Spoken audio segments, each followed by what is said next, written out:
I think we have to go back to the road to Emmaus. When we look at the road to Emmaus, Jesus is listening. Now, he does a lot of listening. He asks a very open-ended question: what sort of things to these close-in disciples who are very upset, who thought that things were going to be a different way? And there the risen Christ is walking with them. And he walks with them, and he lets them talk and talk and talk. And then only when they're talked out does he then teach. But notice that they're going somewhere. He seems to be going further, which ultimately he does. He goes back to his Father. But they now insist, no, come in and be with us. We want to spend more time with you. You've accompanied us this far. Come and now break bread with us. And in that breaking the bread, in the Eucharist, they now recognize Christ.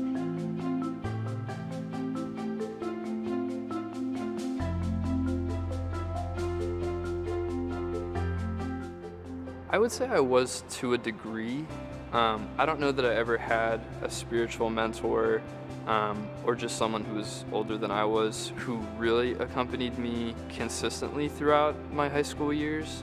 In high school, I was really close to the campus minister, so I would go and talk to her from time to time, but it wasn't ever a regular thing that was really talking about me and my faith journey, more of just things going on at that point. So I think there's a balance between reaching out to those edges and also still meeting people who might be a little further along in their faith journey where they're at as well.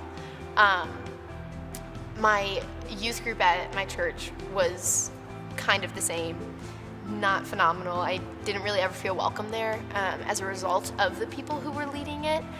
And that was really unfortunate because I did want to get involved, but there wasn't a community for me to feel welcomed into.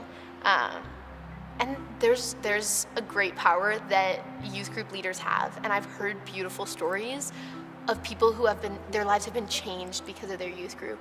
But I've also heard stories of people who have completely turned away from their faith as a result of their youth group. And that's something that needs to be talked about within the parishes and needs to be thought about of which way it's leading.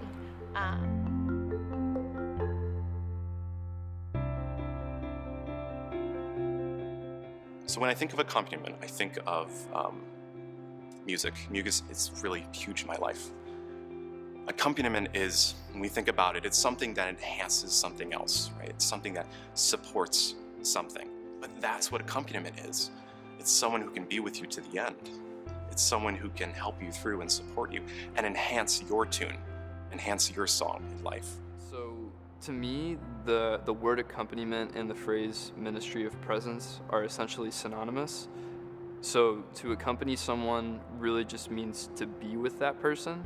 The pastor at my home parish used to always say it isn't about doing for, it's about being with, and that's something that stuck with me.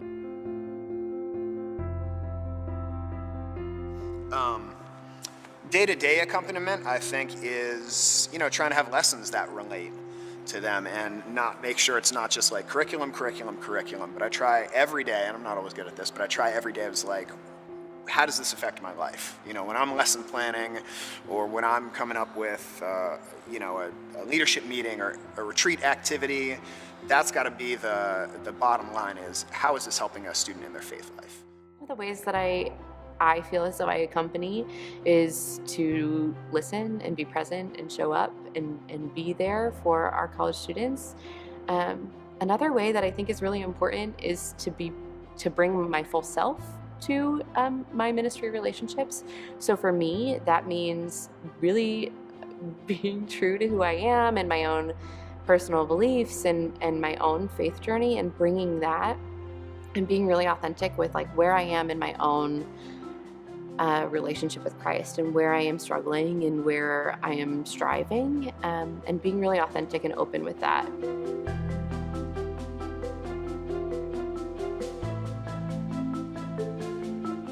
I would say that, again, scripturally, I like the relationship that John the Baptist had. So John the Baptist was a mentor to a number of disciples who ultimately followed Jesus. And Jesus was kind of the ultimate spiritual mentor.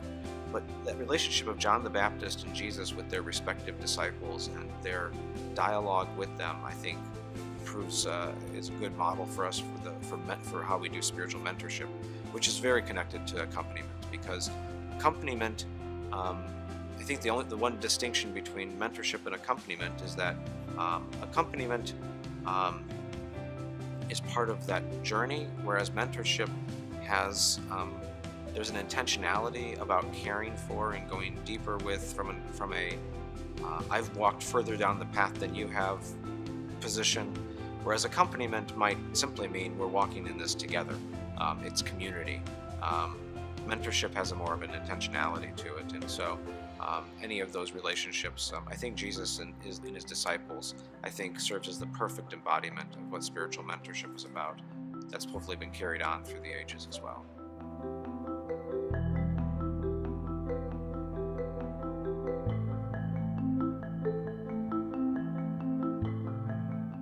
I put it in the terms of soul friend. So spiritual mentoring is a mentoring of the soul, right? It's again, going back to that accompaniment, is being able to support another in their journey towards God. That's where the soul's directed towards. It's always up. It's someone who's always just helped my soul sing. I think of the song "How Great Thou Art," right? It then sings my soul, the chorus line. That's the spiritual mentor that we need. Someone who can help our souls sing and follow his will. I look toward Henry Nouwen and his idea of a spiritual director, and he uses the phrase soul friend, which I really like. I like thinking of a spiritual mentor as a soul friend, because ultimately it is that. It's a friendship, and obviously it's a friendship wherein the two individuals aren't necessarily equal at the beginning, because one person is trying to mentor or lead the other. But I think the goal is that both of the people try to get on the same spiritual plane, or even maybe one elevates the other one past.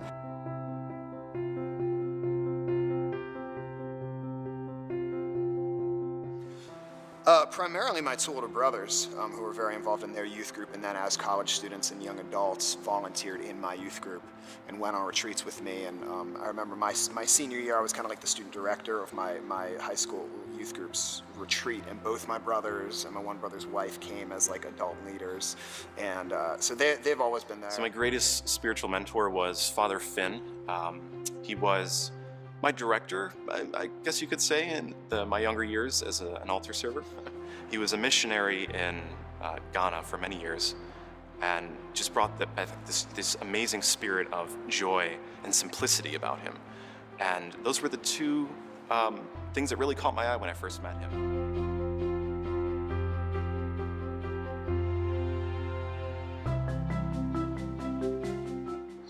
Again, I think we need to make distinctions, very clear distinctions between a teenager and a young adult. The teenager, often it's a matter of being present. That's true with the young adult too. It's showing up and being present. With the teenager, it's usually in some more structured context.